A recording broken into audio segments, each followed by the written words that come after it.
Hello everyone. तो आज हम लोग शुरू करने जा रहे हैं क्लास 10th एनसीईआरटी मैथ का चैप्टर नंबर 2 पॉलिनोमियल। तो आप लोग पूछेंगे कि पॉलिनोमियल क्या होता है। पॉलिनोमियल लोग जानेंगे सबसे पहले कि पॉलिनोमियल क्या होता है। तो पॉलिनोमियल कह सकते हैं कि वो सभी अलजेब्रिक एक्सप्रेशन जिसकी डिग्री एक या एक से ज़्यादा होती है उसको हम बोलते हैं पॉलिनोमियल। जैसे एक डेफिनेशन देखें तो polynomial and every algebraic expression which have more than one degree is known as polynomial। ठीक। अब आप लोग पूछेंगे, आप लोग दिमाग में सवाल आ रहा होगा कि डिग्री क्या होती है, क्योंकि डिग्री तो आप लोगों ने पहले कभी पढ़ी नहीं। आपने पावर पढ़ा है, डिग्री तो पढ़ा नहीं है। तो डिग्री होता है कि किसी भी इक्वेशन की जो हाईएस्ट पावर होती है उसको हम डिग्री बोलते हैं। आई रिपीट, किसी भी अलजेब्रिक एक्सप्रेशन की या फिर अलजेब्रिक इक्वेशन की जो हाईएस्ट पावर होती है हम उसी को डिग्री बोलते हैं। तो highest power of equation is known as degree. जैसे आप लोग देख सकते हैं मैंने लिखा है x square plus 5x plus 2। तो इस इक्वेशन में मैक्सिमम पावर कितनी है इसकी? 2। तो डिग्री क्या हो जाएगा इसका? 2। और एग्जांपल देखते हैं हम लोग, जैसे देख लीजिए, देखते हैं जैसे कि एक्स क्यूब प्लस 4x की पावर 5 प्लस 2। तो इस इक्वेशन में मैक्सिमम पावर कितनी है? 5। तो इसकी डिग्री क्या हो जाएगी? 5। तो यही होती है डिग्री। तो यहाँ से हम लोग कह सकते हैं कि पॉलिनोमियल क्या होता है। पॉलिनोमियल वो होता है जिसकी डिग्री एक या एक से ज़्यादा होती है। एग्जांपल एक्स भी एक क्या है? पॉलिनोमियल है, क्योंकि इसकी डिग्री 1 है। या फिर मान लीजिए मैं लिख दिया 3x स्क्वायर प्लस 5, ये भी क्या है? पॉलिनोमियल है। या फिर मान लीजिए मैंने लिख दिया x की पावर 4, ये भी एक तरीके से पॉलिनोमियल है। तो ये सब क्या है? पॉलिनोमियल्स हैं। ठीक। तो अब मैं आप लोगों को बताने जा रहा हूँ कि डिग्री और पावर में क्या डिफरेंस होता है। तो देखिए, आप ऐसा समझिए कि जो डिग्री होता है वो पूरे इक्वेशन के लिए एक ही होता है। मतलब पूरा जो एक्सप्रेशन है, पूरा जो इक्वेशन होगा, जैसे मान लीजिए यहाँ पे लिखा है x square plus 5x plus 7। तो इस पूरे इक्वेशन की डिग्री एक ही होगी। वो क्या होगी? Highest power. तो हाईएस्ट पावर कितनी है? 2। तो डिग्री क्या हो जाएगी इसकी? 2। बट अगर हम बात करते हैं पावर की, तो पावर जो होता है वो हर टर्म्स के लिए अलग अलग होता है। मतलब पावर एक एक्सप्रेशन में या फिर एक इक्वेशन में जितने टर्म्स होते हैं उन सबका अलग अलग पावर होता है। जैसे मान लीजिए मैंने लिखा 5x square plus 2y plus Z.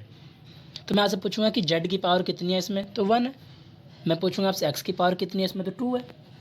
Y की पावर कितनी है? 1 है। सो जो पावर होता है वो एक एक टर्म्स के लिए अलग अलग होता है। ठीक। और जो डिग्री होती है वो पूरे इक्वेशन की एक ही होती है। तो इसमें डिग्री क्या हो जाएगी? 2।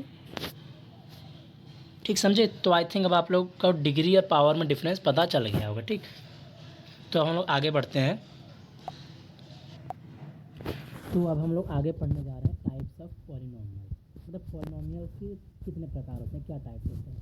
तो पॉलिनोमियल को दो बेसिस पे डिवाइड किया जाता है। पहला होता है बेसिस ऑफ टर्म्स, मतलब टर्म्स के हिसाब से उसके क्या प्रकार हैं, क्या टाइप्स हैं। और अगला होता है बेसिस ऑफ डिग्री, डिग्री के बेसिस पर उसके कितने टाइप्स होते हैं और क्या प्रकार के होते हैं, कितने प्रकार के होते हैं। ठीक, तो हम लोग सबसे पहले पढ़ने चलते हैं। मान लीजिए बेसिस ऑफ टर्म्स, टर्म्स के बेसिस पे क्या होता है। तो देखिए कि अगर किसी भी इक्वेशन में एक टर्म लिखा है, ओनली कितना, सिर्फ एक टर्म है, तो वो होगा मोनोमियल। क्या होगा वो? मोनोमियल होगा। ठीक। और अगर दो टर्म है तो वो क्या होगा? बाइनोमियल। और तीन टर्म्स हैं तो वो क्या होगा? ट्राइनोमियल। जैसे कि देखिए मोनोमियल के लिए एक्स स्क्वायर, कितने टर्म्स है? सिर्फ एक टर्म है। या फिर ऐसे एक्स, कितने टर्म है? एक टर्म है। तो ये क्या है? ये मोनोमियल्स हैं। ये क्या है? ये मोनोमियल्स। 5x की पावर 4, कितने टर्म्स हैं? ये एक टर्म है ये। तो ये सब क्या हो जाएंगे? मोनोमियल्स में आ जाएंगे ये सब। ठीक। और अगला होता है आपका बाइनोमियल। क्या होता है? बाइनोमियल। तो बाइनोमियल्स में क्या है? दो टर्म्स आते हैं। जैसे मान लीजिए मैंने लिखा x प्लस 4, ठीक। या फिर मान लीजिए मैंने लिख दिया 5 एक्स प्लस 3। देखिए दो टर्म्स हैं इसमें, और जो टर्म्स डिवाइड होते हैं वो प्लस या माइनस से होंगे।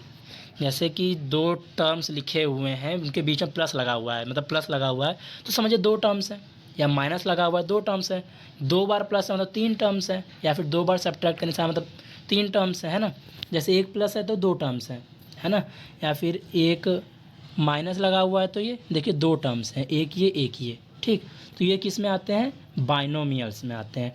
इसी प्रकार से जब तीन टर्म्स होंगे तो वो किस में आ जाएंगे, ट्राइनोमियल्स में आ जाएंगे, ठीक, ट्राइनोमियल्स या ट्रिनोमियल्स।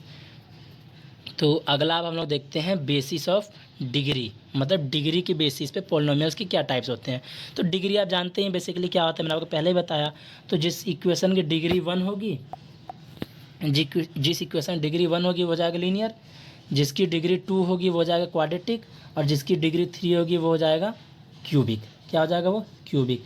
अब आप लोग को मैंने बताया है कि डिग्री क्या होती है, ठीक। अब आप लोग का चैप्टर जो है ये पूरा चैप्टर इसी के इर्द गिर्द घूमेगा, मतलब क्वाड्रेटिक के। तो इससे आपको ये पता चल रहा है कि इस पॉलिनोमियल चैप्टर में आपको जितने भी एक्सप्रेशंस या फिर जितने भी इक्वेशंस मिलेंगे उनकी डिग्री कितनी होगी, 2 होगी। कितनी होगी, 2। इसका मतलब जो इक्वेशन की हाईएस्ट पावर होगी वो कितनी होगी, 2 होगी, ठीक। आई थिंक आपको टाइप्स ऑफ पॉलिनोमियल क्लियर हो रहा होगा धीरे धीरे, और अभी आगे क्वेश्चंस करेंगे तो आपको और आने लगेगा, ठीक।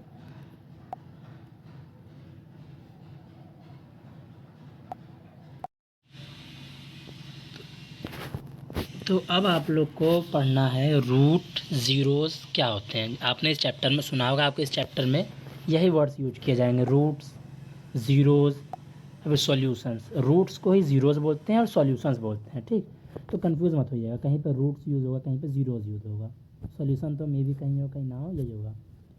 तो रूट्स क्या होते हैं, सॉल्यूशन क्या होते हैं, फिर ज़ीरोज़ क्या होते हैं। तो मैं आपको बता दूं कि जिस भी इक्वेशन की जितनी डिग्री होगी उतना ही उसका सॉल्यूशन आएगा, या फिर उतने ही उसके रूट्स आएंगे, उतने ही उसके ज़ीरोज़ आएंगे। जैसे मान लीजिए किसी भी एक्सप्रेशन की जो डिग्री है 3 है, तो उस इक्वेशन को जब आप सॉल्व करेंगे तो उसका आंसर आएगा 3। 3 आंसर नहीं आएगा, मतलब आंसर 3 तरीके से आएंगे, 3 आंसर्स आएंगे। जैसे कोई इक्वेशन है x³ प्लस 4x² प्लस 5, तो इसकी डिग्री कितनी है, 3 है, इसकी डिग्री है 3। तो इसमें जो x की वैल्यू आएगी वो 3 आएगी, मतलब x की जो वैल्यू आएगी वो कुछ भी आ सकती है, 1 2 3, 3 नंबर्स में आएगी x की वैल्यू कुछ भी, या फिर 1 2 3 आ जाएगी, या 9 आ जाएगी, 7 आ जाएगी, 6 आ जाएगी, कुछ भी आ सकती है, ठीक। तो इस तरीके से आपको ये पता चलेगा कि नंबर ऑफ डिग्री जो होती है, जितनी डिग्री होगी उसके उतने ही रूट्स होते हैं और उतने ही ज़ीरोज़ या सॉल्यूशंस होते हैं। तो मैंने आपको बताया था कि इस चैप्टर में हम लोग जो भी क्वेश्चन करेंगे वो सब कैसे होंगे, किस टाइप के होंगे, क्वाड्रेटिक होंगे। कैसे होंगे, क्वाड्रेटिक। और क्वाड्रेटिक की डिग्री कितनी होती है, 2। कितनी होती है, 2। तो इस चैप्टर में x की कितनी वैल्यूज़ आएंगी, x की 2 वैल्यूज़ आएंगी, जो भी आएंगे कितनी वैल्यूज़ आएंगी, 2 वैल्यूज़ आएंगी इस चैप्टर में x की, ठीक। अब वो हम लोग कैसे फाइंड करेंगे, तो कुछ मेथड्स हैं जो मैं आपको अगले लेक्चर में सिखाऊंगा। अगले लेक्चर में मैं आपको सिखाऊंगा कि फैक्टराइजेशन क्या होता है। आप उसको फैक्टराइजेशन या मिडल टर्म स्प्लिटिंग कुछ भी बोल सकते हैं, ठीक। आप लोगों ने क्लास 9th में पढ़ा होगा ये फैक्टराइजेशन। तो मैं आपको ये नेक्स्ट लेक्चर में पढ़ाऊँगा, ठीक। फैक्टराइजेशन जो भी होता है अपना समझ लीजिए, ठीक। उसको क्या बोलते हैं, फैक्टराइजेशन।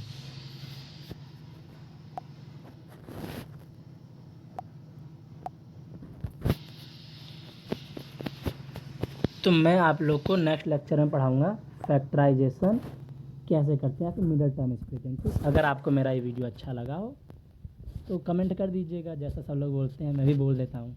और नहीं भी अच्छा लगा हो तो फीडबैक ज़रूर दीजिएगा, ठीक। इससे आप मेरी बहुत हेल्प होगी। Thank you.